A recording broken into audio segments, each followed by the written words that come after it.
Thank you for tuning in this episode, Doc, with channel surfing. So we're going to replace the shorepower cable, which normally looks like this, and we're going to replace it with smartplug. Everybody who owns a boat that has shorepower should do this.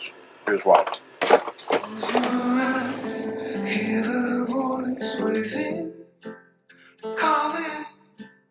Alright, so your normal plug looks like this, and the way this thing works, a little collar that spins, and you plug it into the boat, and then you have to twist it, and it only goes about a 1/4 inch, and while you hold it twisted, then you have to adjust the collar and get it on tight.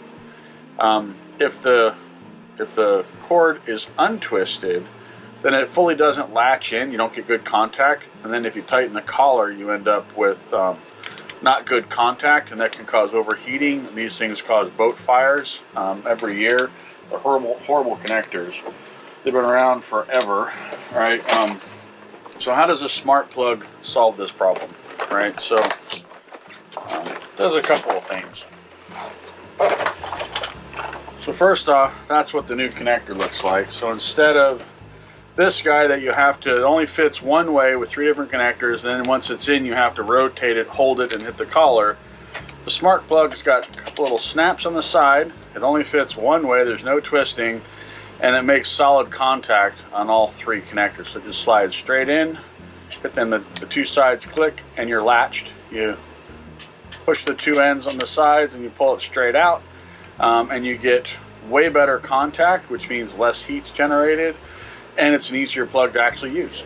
So this is the side that'll go to the boat, and the way I end up mounting it on the R27 is it's not going to fit top to bottom because it's a narrow space. When I get in there I'll film that. So instead what I do is I do it sideways, so the door opens this way, and then you just take the connector, it only fits one way, plug it in, click click on the top and the bottom, and then you're done.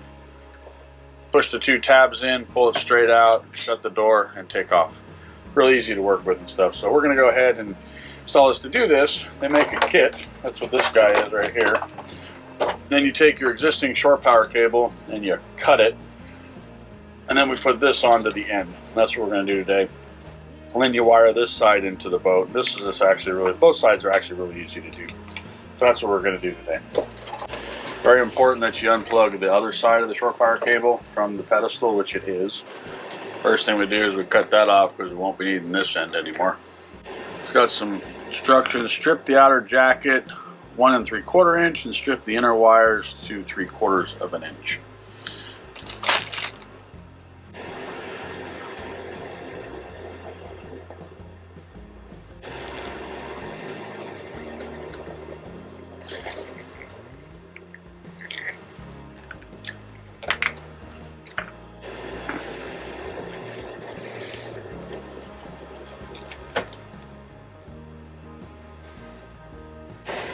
Garbage out of the way.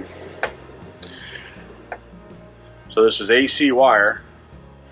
So you've got your black, which is your hot, your white is your neutral, and then your green is your ground. Basically your green is a backup to your neutral. In case your neutral was to fail, we want to make sure that there's a place for the current to flow back to so it doesn't go through you. Safety mechanism, really important. I need to go get my hex connectors in there. Let me get my hex set. Hold on. Alright, so now that we cut 1 3/4 off the end, so we need to get this guy and this guy all the way on so I can put the connector on the very end of it. They give you this little tool to do it. It's like a 2-part thing. So you take this, you pinch it because you want to stuff it into here like that. Alright, then you've got to have this doodad to go over here as a tool you use just to be able to push it all the way through. And you want to shove the cable all the way in. So to get the cable to come all the way through this, you got to use soap on this whole section. So I'll just take a whole bunch of hand soap. The other thing I'm going to do is I'm going to put some soap on the inside of the rubber as well. like that. Yeah, almost got it. And like that, there you go. That's what we want right there. That's why some sort of soap is so important. That is the worst of the whole project right there. And the next thing is to wire the connector together. It's got this little washer as well.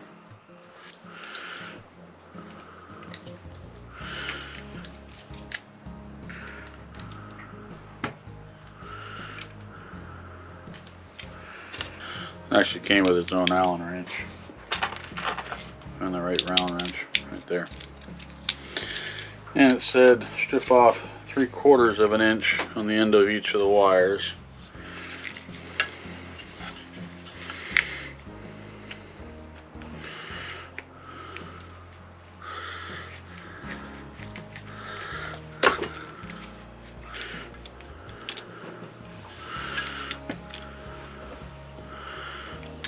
And right there, I want green, white, and black.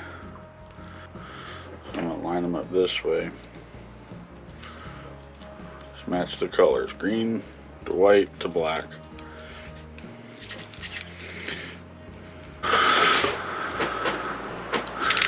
The green, then I'll tighten that one up.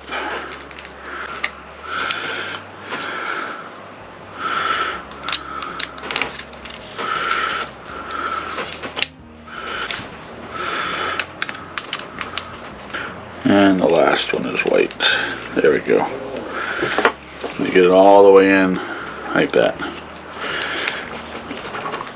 And then there's a Allen screw.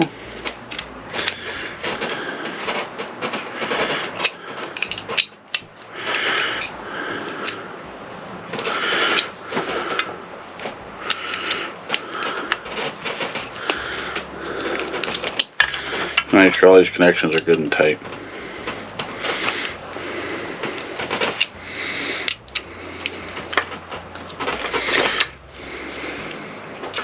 Alright, all of them are in. Now I need the strain relief, which you can see now it covers the outer jacket. That was really important to do. So it came with some screws. A little safety reminder to make sure that good strain relief.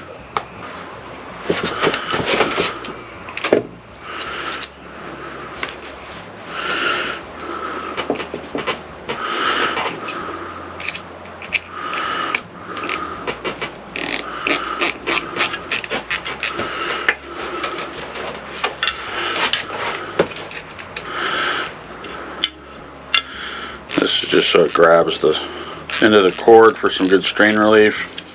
Screw these two down equally.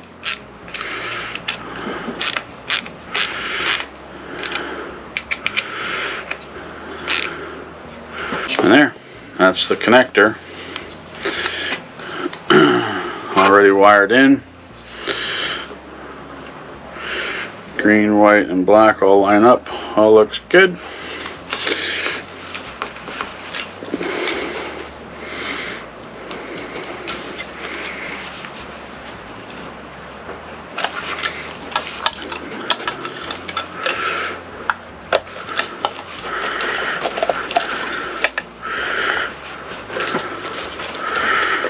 It's really important to do this right because this will become a waterproof seal when it's done right. There we go. Now we have that all in. That's all sunk in. Yeah. Fingers.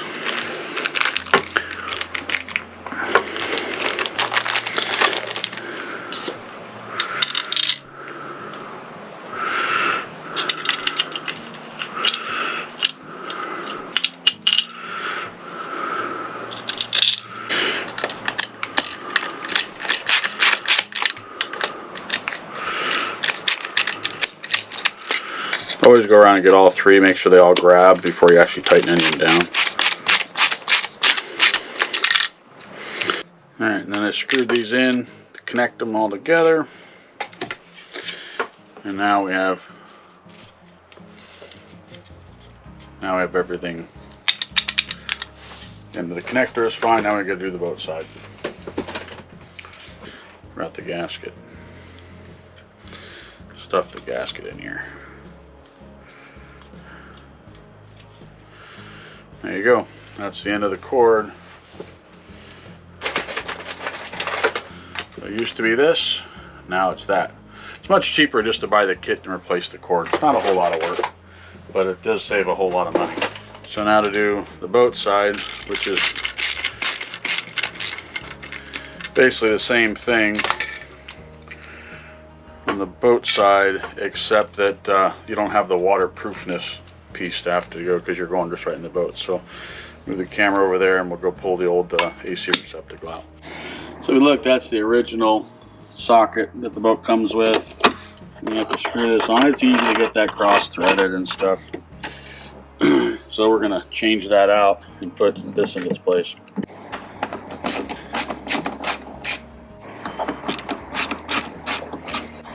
So to do this work, it's really important, obviously shore power is turned off, cables disconnected on both ends. And also go into the boat and turn off the inverter switch, because if you were to turn the inverter on while doing this, you can get yourself electrocuted too. Make sure that inverter on-off switch is in the off position before you do this.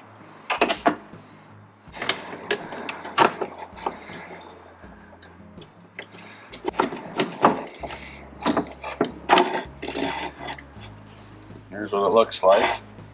Plenty of cable to work with. Start with the cable strain relief, because all I'm trying to do is get to the 3 wires, the black, white, and the green.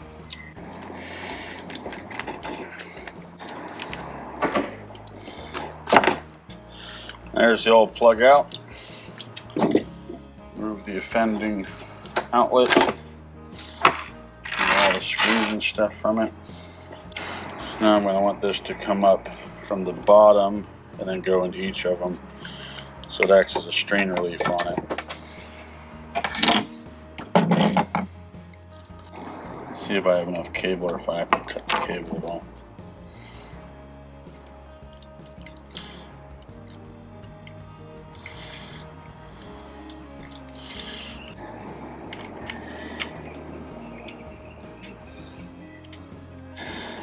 Black all the way in. Green for the ground.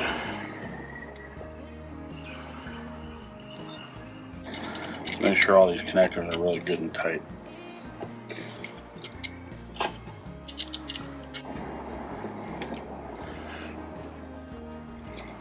Alright. Connectors are there. Now the strain relief, because you want them to go straight down.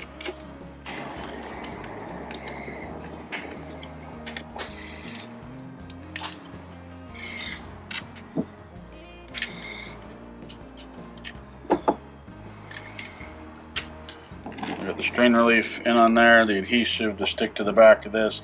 The 4 holes will actually line up, and because of the orientation of the boat, it's not going to fit, it won't fit this way. You won't be able to get it up to get it plugged in, so it's actually got to fit sideways so it can open out this way. Alright, so it'll lay in just like that and open this way.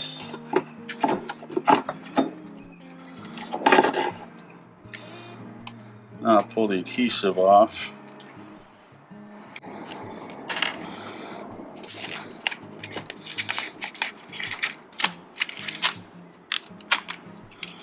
Pull that off.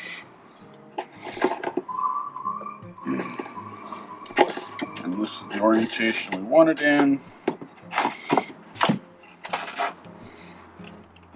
Everything right there. Like that. And then we're back to our 4 screws that we started with.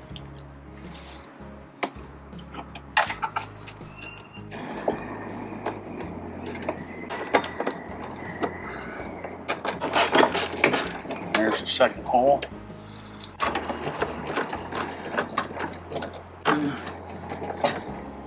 4 out of 4.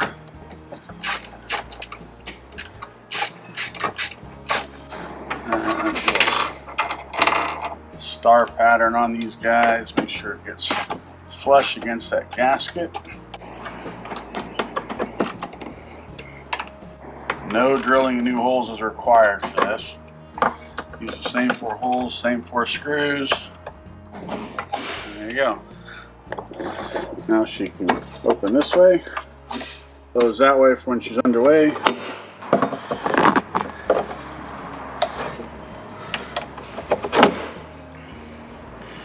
Takes a couple tries to get it to break in. Push it in all the way squarely. It's got that other gasket in there. I'm going to make sure that the top and the bottom have clipped. That way it doesn't want to fall out. Right, then we take it out, squeeze it in, and pull, put it in. There you go. That's a smart plug. Ready to go to C, pull that out, shut that, take a short cord.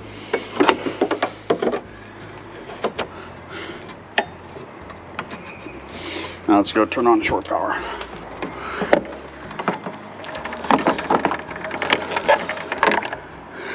Now you see this is where it has to twist, right? That little bit of twist matters. If it's untwisted, the cord's probably going to fall out of the pedestal. That's the one saving grace for over this side, which doesn't have a smart plug, and hit the breaker.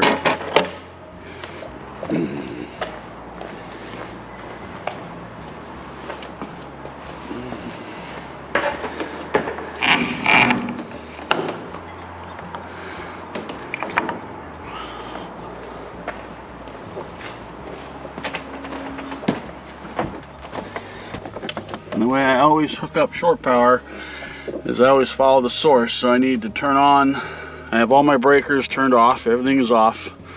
I'm going to turn on shore power. That lights the panel up here, right? But all the switches are off. I don't want this to start up under load. Then I'm going to turn on shore power to the panel.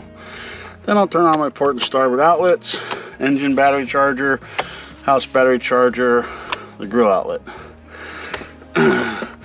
And when I go to disconnect shore power, I do the inverse. I will shut all these off, then I would shut that off, and then I would shut that off. And that's how we do a smart plug. Again, thanks for watching. If you like this video, please be sure to give it a thumbs up, click that like button, and and subscribe if you find this content useful. It really helps out a lot. Thanks. If you enjoyed watching this video, click the screen to watch another.